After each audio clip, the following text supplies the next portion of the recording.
दीनदयाल उपाध्याय नगर में आयोजित रामधारी सिंह दिनकर जी की 170वीं जयंती पर उप मुख्यमंत्री श्री ब्रजेश पाठक जी का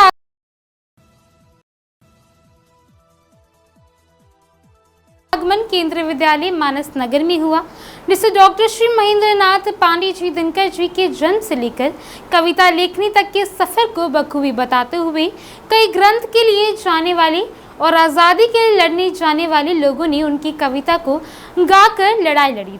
ऐसी महापुरुष की जयंती के कार्यक्रम में उपस्थित हुए हैं जिनका केवल भारत में ही नहीं, जहां जहां हिंदी है, जहां जहां सनातन है, जहां जहां हिंदुस्तान है, वहां वहां बगैर उनकी चर्चा के हिंदी साहित्य को पूरा नहीं माना जा सकता। उनकी रचना रस्मरथी केवल एक काल के लिए नहीं, वो कालजयी है। जिन परिस्थितियों में आप रहना चाहते हैं, जिन परिस्थितियों को अपनी वाणी से व्यक्त करना चाहते हैं, सबके लिए कुछ ना कुछ है। और सबसे बड़ी बात यह है, भगवान कृष्ण पर, गीता पर, महाभारत पर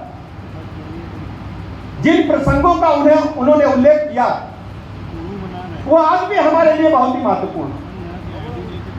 दिन प्रतिदिन जब समाज में कोई अचानक व्यक्ति सामाजिक क्रियाकलापों के विरुद्ध काम करता है, तो रस्मरथी की चर्चा अचानक आ जाती है। जब कहीं युद्ध की घोषणा होती है, जब किसी को परास्त करने के लिए भुजाओं में तलवार उठा करके अर्घ के मस्तक को काटना पड़ता है, जैसा कि ऑपरेशन सिंदूर में आपने देखा, तब रस्मरथी की लाइनें अपने आप मन की ताकत को बढ़ाने का काम करती हैं।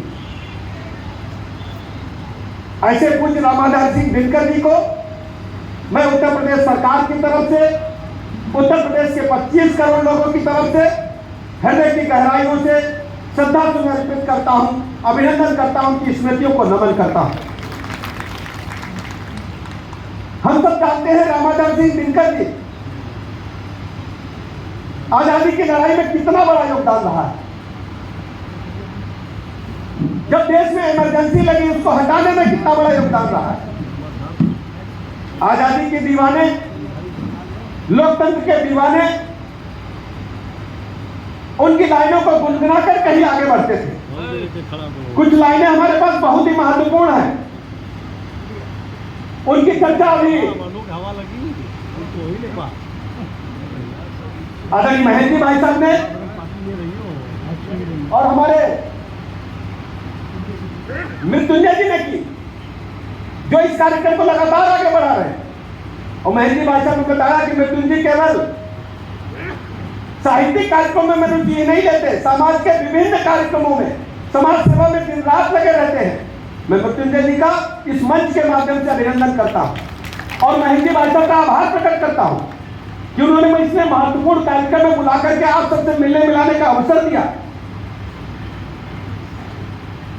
एक वाक्य में रामाधार सिंह दिनकर जी लिखते हैं, विपत्ति में धैर्य और वीरता सच है, विपत्ति जब आती है कायर को ही दहलाती है।